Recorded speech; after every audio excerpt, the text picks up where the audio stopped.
Selamat berjumpa kembali dalam program Sound Doctrine. Saya Pendeta Wanda Dumais dari Sydney, Australia. Maranatha, Tuhan Yesus segera datang. Saudara yang dikasihi Tuhan, 2 Timotius 2 ayat 15, usahakanlah supaya engkau layak di hadapan Allah sebagai seorang pekerja yang tidak usah malu, yang berterus terang memberitakan perkataan kebenaran itu. Dalam bahasa Inggris dikatakan 2 Timothy 2:15, King James Version, study to shew thyself approved unto God, a workman that needeth not to be ashamed, rightly dividing the word of truth. Dalam bahasa aslinya, Textus Receptus, saya sudah katakan untuk menguji dan mengeluarkan eksegesis yang baik, kita perlu menggunakan Alkitab dalam bahasa asli supaya kita tahu arti aslinya apa. Tadi saya sudah membaca terjemahan dalam Alkitab, terjemahan bahasa Indonesia dan juga bahasa Inggris. Bahasa asli ayat ini berkata, Spoudason seu auton dokimon parasesai tu toteo ergaten ane pai sinton optotomonta logos rotes aletheas. Nah saudara, kita menggunakan bahasa asli itu bukan sok-sokan kita tahu bahasa Yunani, tidak. Kita ingin membangun doktrin Alkitab yang baik dengan melakukan eksegese. Jadi kata yang pertama yang muncul adalah kata spoudason. Saya sudah bahas kata spoudason ini. Spoudason ini adalah sebuah kata kerja dan disampaikan dalam mood imperatif, bentuk perintah. Harus dilakukan, tidak boleh tidak. Spoudason berarti belajar, bekerja keras, rajin, berusaha keras untuk mencapai sesuatu. Jadi menjadi seorang pekerja atau pelayan Tuhan itu berarti berusaha, rajin, belajar dengan keras, melakukan eksegesis yang baik terhadap firman Tuhan. Kalau engkau rajin, engkau akan mengajar jemaatmu dengan baik. Jemaatmu mengerti sound doctrine, maka mereka bisa mempraktekkan sound doctrine. Kemudian kata berikutnya kan tadi saya sudah sampaikan di situ dalam bahasa aslinya. Kemudian saya memilih kata berikutnya, yaitu kata parasesai atau paristemi. Ini bentuk infinitif. Diterjemahkan dengan kata to shew. Tadi kan study to shew atau sow.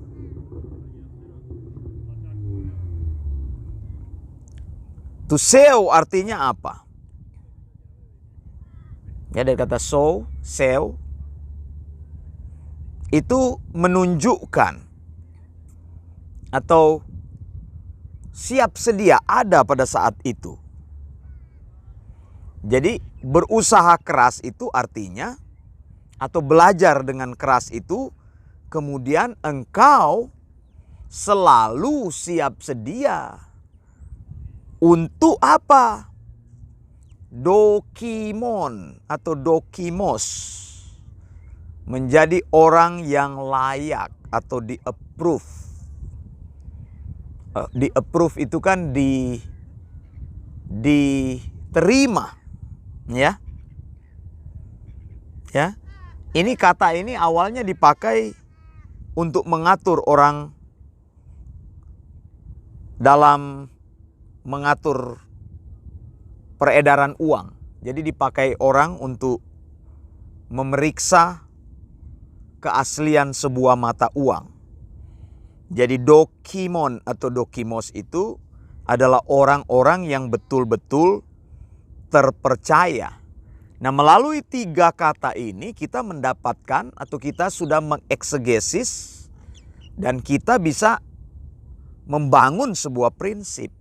Seorang hamba Tuhan itu belajar dengan keras, spodason, lalu paris sesai, ya, berkata selalu siap sedia di hadapan Allah,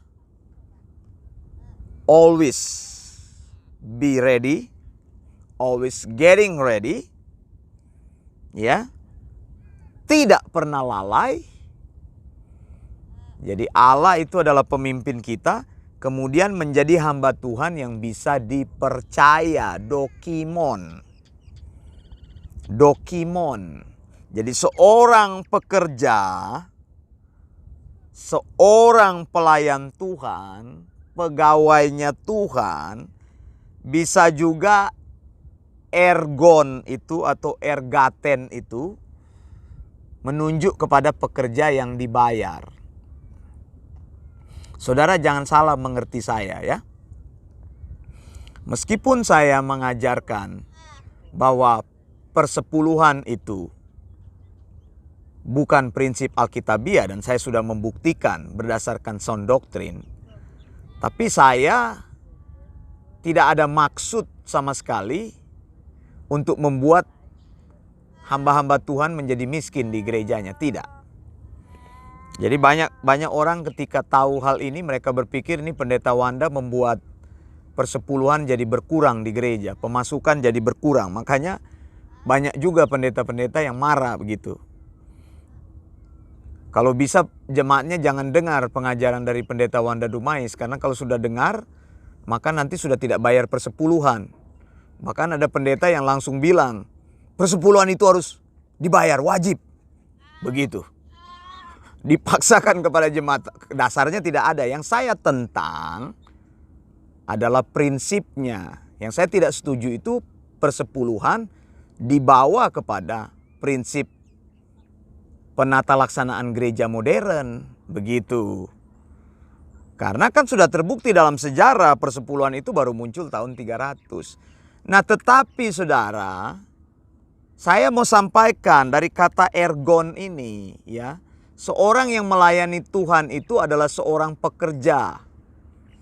Mereka adalah seorang pekerja yang dibayar. Begitu. Maksud saya begini. Bukan karena engkau tidak lagi membayar persepuluhan, lalu engkau sudah tidak memberi persembahan. Bukan. Bukan. Hamba-hamba Tuhan juga jangan bergantung hidupnya kepada persepuluhan. Tidak. Banyak usaha lain yang bisa kita lakukan untuk mengembangkan gereja. Tanpa seperti Anda menadahkan tangan mau minta-minta. Saya punya hak persepuluhan bayar. Tidak saudara. Hamba Tuhan itu adalah pekerja yang bekerja. Yang bosnya itu adalah Tuhan. Kata ergon itu menunjuk kepada pekerja yang dibayar. Pegawai yang dibayar. Ya saya mendapat bayaran dari Tuhan. Ya Tuhan tidak berikan uang langsung tetapi mendapat bayaran dari semua berkat yang Tuhan sediakan. Begitu. Yang saya maksudkan bukan 10% income saudara langsung dipotong dari income gross itu. Gross income dipotong 10% bayar persepuluhan. Tidak ada pengajaran itu. Itu pengajaran yang salah.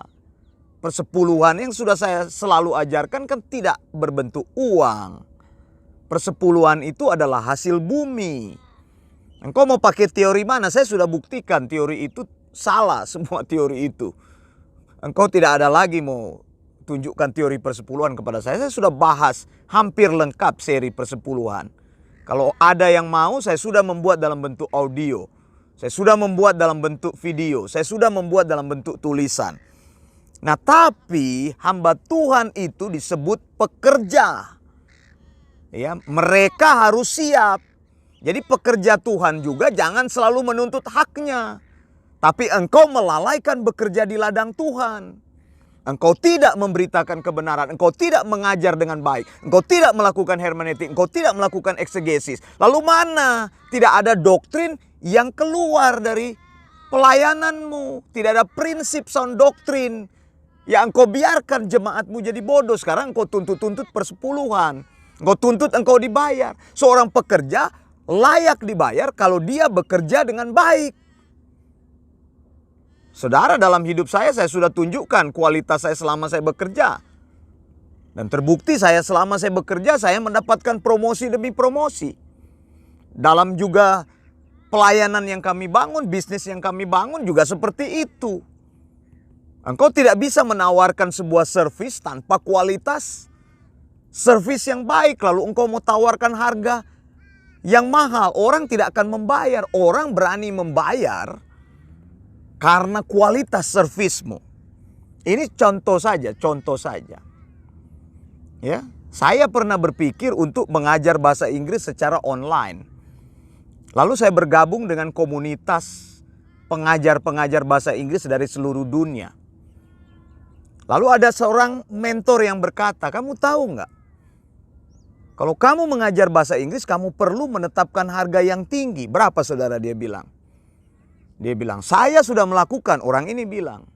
Saya menetapkan harga 1 jam saya mengajar dibayar $100. Oh, saya bilang, wow, luar biasa orang ini.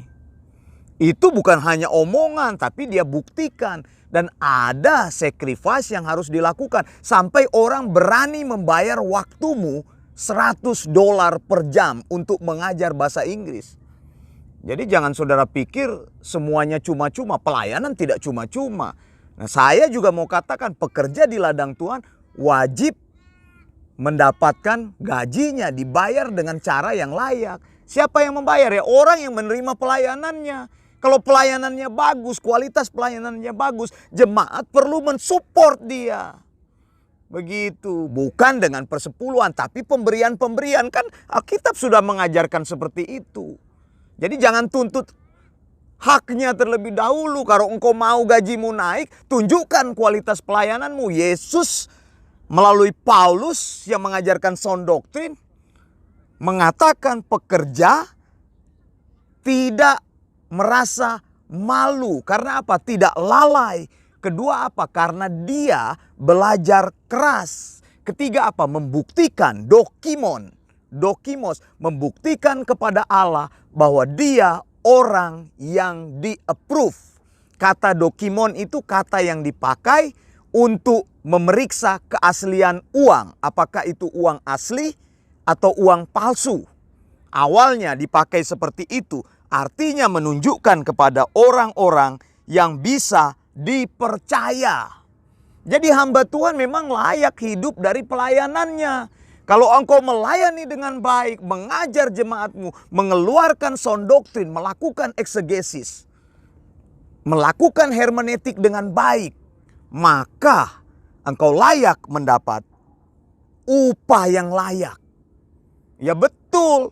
Hamba Tuhan kan ada istrinya, ada anaknya. Kalau dia sudah menikah, kalau dia sudah mempunyai anak, dia membutuhkan rumah untuk dia tinggal, dia membutuhkan kendaraan untuk dia melayani. Saya tidak tahu di medan mana, setiap hamba Tuhan punya kebutuhan sendiri. Dan saya tidak bisa menghakimi berapa kebutuhan mereka per bulan. Begitu. Di mana mereka tinggal. Tapi kelayakan engkau digaji atau dibayar karena engkau adalah pegawai Tuhan, kata ergon saya bilang. Ergantes itu adalah pegawai yang dibayar. Jadi pekerjaan Tuhan itu bukan pekerjaan yang cuma-cuma, tidak saudara. Kalau engkau memberi hidupmu juga, itu sama seperti bekerja dengan pekerjaan lain, profesi lain. Hamba Tuhan juga sebuah profesi, sama seperti dokter, sama seperti arsitek, sama seperti banker. Cuma maksud saya ya bayarannya ya sesuai lah gitu. Kalau jemaatnya mampu bayar segitu ya segitu. Begitu kan kita tidak bisa nuntut banyak, harus jemaat sediakan rumah yang besar. Harus jemaat sediakan uang supaya dia bisa sekolahkan anak di luar negeri. Ya ini banyak hamba Tuhan saya lihat di Indonesia, anak-anaknya sekolah di luar negeri. Padahal kerjanya apa? Pendeta. Uangnya dari mana? Ya persepuluhan. Jemaat disuruh bayarin gaya hidupnya yang mewah. Kan itu bukannya saya menentang engkau sekolahkan anak di luar negeri. Ya saya juga menyekolahkan anak saya di luar negeri. Saya tinggal di Australia tapi anak saya sekolah di luar negeri, overseas, bukan di Australia. Tapi kami tidak menyuruh jemaat untuk membayar uang sekolah anak kami. Ya kalau engkau mau nyekolahkan anak ke luar negeri, ya bayar pakai uang sendiri. Tunjukkan kualitas pelayananmu. Jangan bilang, oh kami perlu ini, kami perlu ini, kami perlu ini. Supaya orang membiayai hidupnya. Ada itu. Di Indonesia saya kenal begitu. Jemaatnya cuma mampu sekian. Anaknya mau sekolah di sekolah yang mahal. Wah nggak bisa seperti itu saudara. Kita melayani Tuhan sebagai pekerja. Tapi kita juga tahu diri pekerja yang layak. Kalau engkau mau mengikuti firman Tuhan, maka engkau akan mendapat hal yang layak. Bekerja keras, spodason, belajar keras. Sudahkah engkau belajar keras? Sudahkah engkau mengeksegesis? Sudahkah engkau membuat jemaatmu pintar? Sudahkah engkau membuat jemaatmu mengerti firman Tuhan?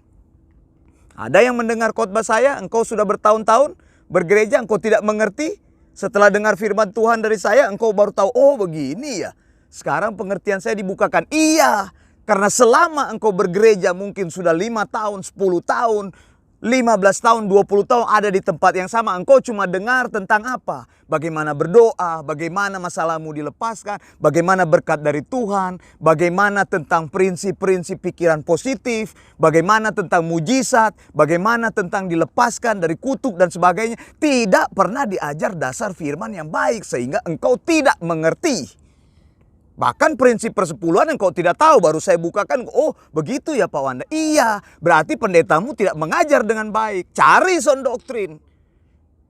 Kalau engkau tidak cocok dengan pengajaran mereka, engkau rasa bukan sound doktrin. Cari orang yang sama-sama mempunyai sound doktrin. Cari 2-3 orang berkumpul, bentuk persekutuan sendiri, gereja sendiri. Karena gereja itu berbeda dari pengajarannya. Kalau memang sudah tidak cocok, kenapa bertahan di situ? Habiskan hidup di tempat yang sia-sia. Dosen saya berkata kepada saya, sebelum saya mau dikirim ke Amerika dulu, dia bilang begini kepada saya. Wanda, dia bilang, ingat baik-baik nasihat saya. Jangan habiskan hidupmu di tempat yang tidak menghargai potensi dan kemampuanmu. Sampai hari ini saya pegang nasihat itu. Makanya saya masih ingat, saya beritahu. Begitu, buat apa menghabiskan hidup, masa hidupmu, tahun-tahun hidupmu yang penuh keemasan di tempat yang tidak bisa mengembangkan pemahamanmu. Sudah bertahun-tahun bahkan engkau tidak tahu doktrin-doktrin dasar. Sound doktrin adalah kunci. Paulus mengajarkan sound doktrin. Sound doktrin itu dia terima dari Yesus. Prinsipnya sudah jelas. Matius 6 ayat 33. Carilah dulu kerajaan Allah dan kebenarannya. Kalau ini premis benar, maka hal yang kedua, premis kedua akan berjalan sesuai dengan urutannya yang benar. Segala sesuatu akan ditambahkan kepadamu. Saya Pendeta Wanda Dumais dari Sydney, Australia. Maranatha, Tuhan Yesus segera datang. Blessings.